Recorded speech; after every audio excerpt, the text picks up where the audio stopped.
पे बाद में थोपा गया है, लेकिन मूल रूप में तू इस संसार में किस रूप में आया था उसको तो याद करो। माँ के गर्भ से जिस समय आया था उस समय तुम्हारा रूप क्या था? न तुम हिंदू थे, न तुम मुसलमान थे, न तुम किसी जाति का था, न किसी वर्ग का था, न किसी वर्ण का था। उस समय केवल इंसानियत तुम्हारे साथ थी और तुम इंसान थे। तो इसलिए कबीर साहब कहते हैं कि वो रास्ता मैं तुम्हें बता रहा हूं कि भक्त या वैज्ञानिक कवि, चाहे भक्त बनना, चाहे वैज्ञानिक बनना, चाहे कवि बनना, चाहे लेखक बनना, चाहे हिंदू बनना कि मुसलमान बनना, सिख बनना कि ईसाई बनना, वो बाद में बन लेना, बनते रहना, लेकिन पहला काम क्या करना? भक्त या वैज्ञानिक कवि, भगवान पंडित मौलवी, भक्त या वैज्ञानिक कवि, भगवान पंडित मौलवी, जो भी बनना बाद में। कबीर साहब का ये रास्ता है कि जीवन कैसे सजाया जाए, कबीर साहब का दिखाया हुआ यही रास्ता है। भक्त या वैज्ञानिक कवि, भगवान पंडित मौलवी, जो भी बनना बाद में, जो भी बनना बाद में, पहले बनो तुम आदमी, आदमी के शहर में मैं ढूंढता हूँ आदमी, आदमी के शहर में खो गया है आदमी, आदमी के शहर में मैं ढूंढता हूँ आदमी। इस चीज का अभाव रह गया, बाकी आदमी हर दृष्टिकोण से संपन्न होता जा रहा है। हर दृष्टिकोण से संपन्न होकर के केवल आदमियत से रहित होने के कारण आज आदमी आदमी की तरह दिखता, लेकिन उसकी वृत्ति जानवर की तरह बनी रह गई। जिसको दिनकर जी ने कहा बाहर से तो संवर गए, अंदर का संवरना बाकी है, अभी बचा है। और अंदर का संवरना जो बाकी है, इसी के लिए आज संत गुरुजनों की प्रासंगिकता बनी हुई है कि जिसके जिसके अंदर की पशुता झलक रही है, ये संत गुरुजन उस पशुता को मिटा करके उसके अंदर इंसानियत भरने का प्रयास करते हैं।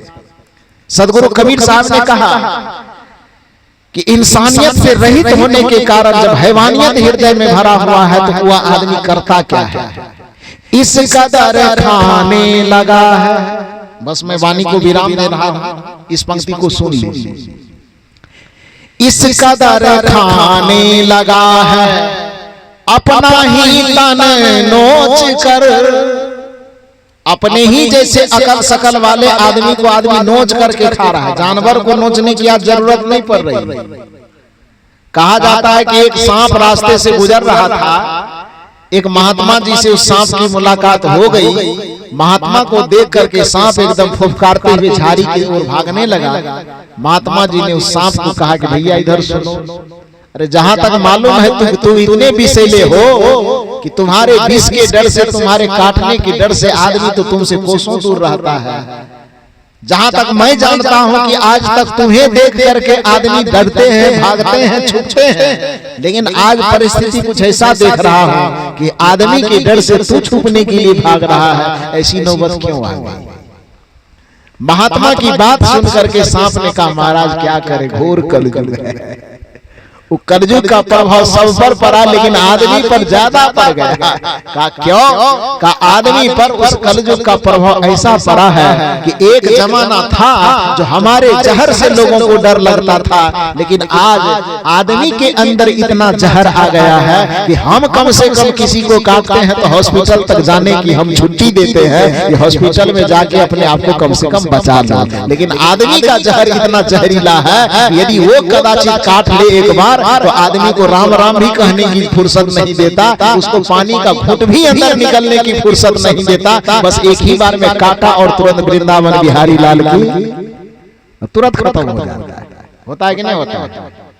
अरे सांप का काटा हुआ इंसान कदाचित दाएं बाएं छटपट करके किसी भी तरह से बच भी जाए, लेकिन कदाचित कोई आदमी यदि कनपट्टी में काट लेता, ये काटना आदमी का काटना समझते हैं कि नहीं समझते? आदमी कौन चीज से काटता है? छुरा से, चाकू से, राइफल से, बंदूक सिक्सर से, अब तो एटम बम से भी काटना शुरू कर दिया। करता है कि नहीं? तो सांप का काटा हुआ आदमी हॉस्पिटल तक जाने की कम से कम छुट्टी पाता है, संभावना है कि जीवन लौटाई जा सकती है, लेकिन आदमी का काटा हुआ इंसान बचने की कोई उम्मीद नहीं, कोई गुंजाइश नहीं। सदगुरु कबीर के दर्शन में यह कहा जा रहा है, इस कदर खाने लगा है अपना ही तन नोच कर, कर्म है हिंसक पशु सा। क्योंकि बाहर से सजे, कर्म को तो सजाए नहीं। कर्म है हिंसक पशु सा, शकल से है आदमी, आदमी के शहर में मैं ढूंढता हूँ आदमी, आदमी के शहर में खो गया है आदमी, आदमी के शहर में मैं ढूंढता हूँ आदमी। कबीर साहब से भक्तों ने पूछा कि आप ये जो भजन सुना रहे हैं इसका क्या लक्षण दिख रहा है आपको, कि आप कह रहे आदमी के शकल में नोच करके खा रहा है। कबीर साहब चुप रहने वाले नहीं थे, कहा रुको मैं प्रमाण देता हूँ। आदमी ही मारता है, मर रहा है आदमी। दैनिक जागरण, हिंदुस्तान पेपर या और कोई खबर की जो पेपर है, चाहे TV media, multi media, social media में एक दूसरे की हत्या आदमी से आदमी करता है कि कुत्ता घोड़ा गधा के मर्डर का समाचार छपा होता है। यदि व्यभिचार की खबर उसमें छपी हो तो किसी पशु पक्षी प्राणी के व्यभिचार की खबर होगी कि आदमी आदमी की।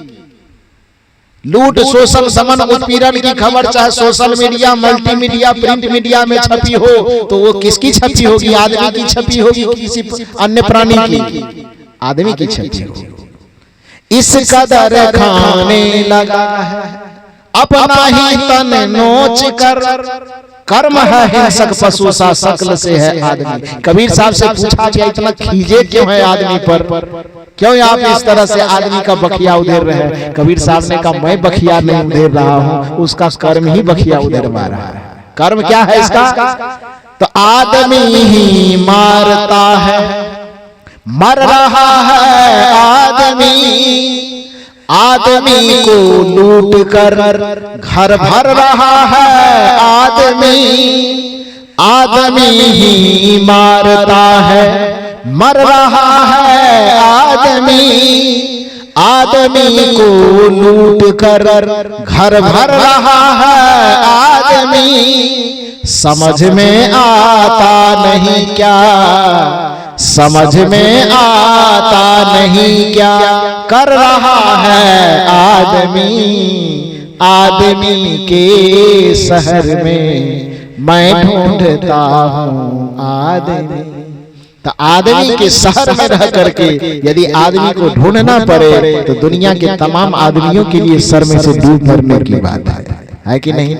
तो आदमी के शहर में आदमी को ढूंढना न पड़े आगे चल करके किसी को, इसके लिए आपको, हमको, सबको इस सत्संग की शरणागति लेकर के, संत गुरुजनों का सानिध्य लेकर के अपने जीवन को सजाने का प्रयास करना चाहिए। मैंने निवेदन इस मंच से यही किया। इस मंच के माध्यम से हमारे परम पूजनीय साध्वी श्री समता साहब जी आप सबों को सुना रही थी कि हम घर मकान तो बनाते हैं लेकिन घर हमें बनाना पड़ता है। मकान ईंट, सीमेंट, बालू, गिट्टी, छड़ इत्यादि के संयोग से बनता है, लेकिन घर जो बनता है आपस के प्रेम से बनता है, आपस की दया करुणा से बनता है, आपस के सद्भाव से बनता है। सचमुच इनके विचार बड़े प्रासंगिक थे। उसी प्रसंगों को थोड़ा आगे बढ़ाते हुए मैंने आपसे निवेदन किया कि आज आदमी सभ्यता के इस दौर में हर चीज को सजा हुआ देखना चाहता है। हमारा घर सजा हो, हमारे बागवानी सजे हो, हमारे कपड़े सजे हो, हमारे पहनने के चप्पल से लेकर के जूता तक सजे हो, हमारे अंगुली की अंगूठी सजी हो, हमारे और सब चीज चेहरे मोहरे कपड़े लत्ते खान पान सोने उठने बैठने का जगह सजा हुआ हो, इस चीज की फिक्र तो मनुष्य करता है, लेकिन जो उसकी मूल संपदा है, जो उस पर उसका मौलिक चीज है, वह है उसका जीवन। उस जीवन को सजाने की वह फिक्र नहीं करता है। जो मनुष्य संत सदगुरु की शरणागति आकर के अपने जीवन को सजाने का प्रयास करता है, इस संसार की अवधि चाहे जितनी बीत जाए, युग चाहे जितने बीत जाए, जिसने जिसने अपने जीवन को सजाया है, बस उसी की कीर्ति, उसी का नाम, उसी का यश इस संसार में बाकी रह गया है। हमारा और आपका भी कर्तव्य है कि अपने मानव जीवन को पाकर के घर द्वार मकान दुकान को सजाना चाहिए, उसको बुरा नहीं कहा जा सकता, लेकिन उन चीजों को सजाते सजाते, साधनों को सजाते सजाते अपने जीवन को भी हमें सजाने का प्रयास करना चाहिए। और जीवन को सजाने वाले जो कारीगर है, उसी कारीगर को संत और गुरु कहते हैं। सौभाग्यशाली है हम सब कि इस नवागांव जैसे पवित्र धरती पर हमारे संत गुरुजनों का आश्रम स्थापित है। सौभाग्यशाली तो आप लोग हैं। आज आपके ही सौभाग्य में बिहार प्रदेश से हम लोग भी डुबकी लगाने के लिए आए हैं। आप सब इतनी गर्मी में बैठ करके भी मेरे विचारों को इतना शांत चित्त होकर धैर्य पूर्वक सुना, इसके लिए आप सबों को बहुत बहुत साधुवाद, आभार व्यक्त करते हुए, साधुवाद देते हुए इस सत्र में मैं अपनी वाणी को यहीं पर विराम देता हूँ। समापन की ओर है।